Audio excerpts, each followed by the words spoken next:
Okay, welcome to my vlog, boss. Magandang umaga. Ano yung paninda nyo rito? Paris po.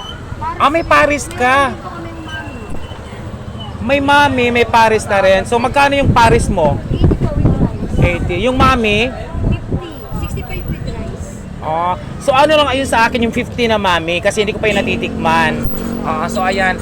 Tingnan natin kung ano ba karami ang order nila na 50 pesos, mami. Anong lahok dyan? Beef, pork, or chicken? Beef po. Beef. Ayan. So, ano pa ilalagay? Fresh na gulay. Ayan.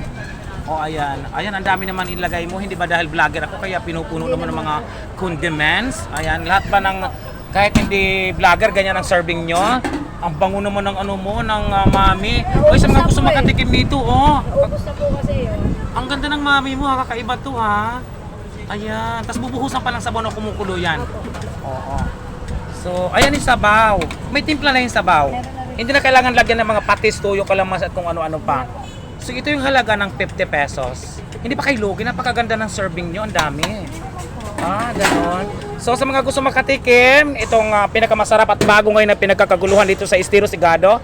Dumayo ng ito yung Estero Sigado, ayan. Tapos ito ngayon lang piso sa dulo. May nagtitinda rito ng, ayan, kompleto sila. Meron silang, shumay mami, beef shumay mami, saka overload na beef mami with rice. 100 lang. Paris with rice, 80 pesos.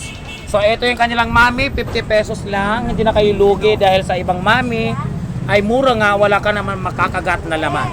Dito sa kanila, hindi mo pa nakakagat, ramdam mo na yung laman. Nasaan yung kutsara? Yun, magkano yan?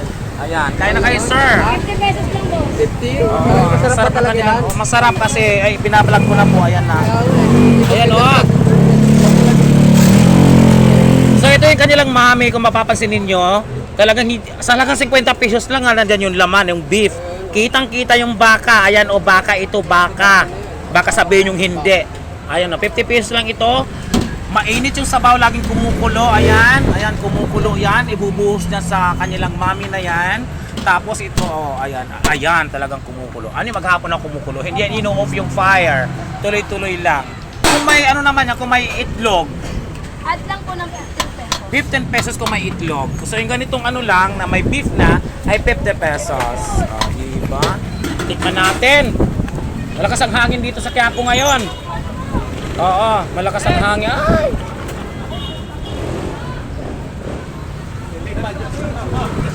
Masarap yung timpla, para siyang manamis-namis, no? Ang ganda ng lasa ng mami nila. Masarap yung lasa, mga kasosi. Ay, nabuksan mga uli. Ito yung sabaw nila laging kumukulot. Saka ito yung beef, yung kanilang beef kasi parang manamis-namis yung sabaw. Ayan, ayan pala yan. Ibubuhos mo dito yan. Ayan, ang ganda naman ng beef ninyo. Ang sarap ng Ayan, ayan. Dito ilalagay pala yan, Ayan. Ang sarap ng kanilang mami, no? Iba yung lasa. Oo. Sa totoo lang, hindi ako nambubula kasi, yung mami ay lasang daddy. Oo, tama. Oo. Partner yan eh. Oo. Masarap. Ayan. Ayan. Ay, sa mga gusto makatikim ka pala ng mami talaga, no? Ito, ipinopromote ko ito, no? Bilang isang vlogger. Magtulungan tayo. Ito, ayan dulo na yan ang Carriedo. Ito ang Isitan. Ito ang Estero Sigado Street. Sa dulo sila, dito nyo matatagpuan yung mami na ito. Ano pangalan ng tindahan, boss?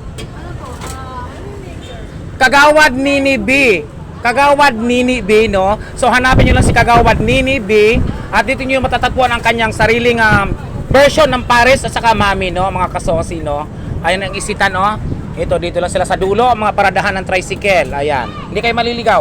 Tikman ninyo itong pinakamasarap ngayon na Paris sa Quiapo at pinagkakaguluhan, pinipilahan. Di ba?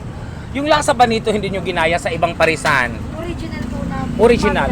Ayaw nyo ba mga gumaya doon sa ibang Paris na mayroong only rice, only sabaw, only may soft drinks pa? Ayaw nyo ng ganon? Hindi pa naman po na ngayon. Pero pinag-isipan pa po na. So ito, sarili nyo talagang version, sariling plano, sariling timpla, lahat sa inyo, sarili nyo. Wala kayong ginaya. Hindi ba kayo mahilig sa gaya-gaya? Okay, hindi sila mahilig sa gaya-gaya, original nila ito. Shoutout sa mga nasasabi dyan na porque may mami sa iba, may mami sila. Sariling timpla, sariling lasa, di ba? Dagdagan mo nga ng sabaw. Yung sabaw ko po, nalabdam yan, hindi malapot. Yung sabaw nila, tingnan mo Karamihan po sa mami, malapot ang sabaw.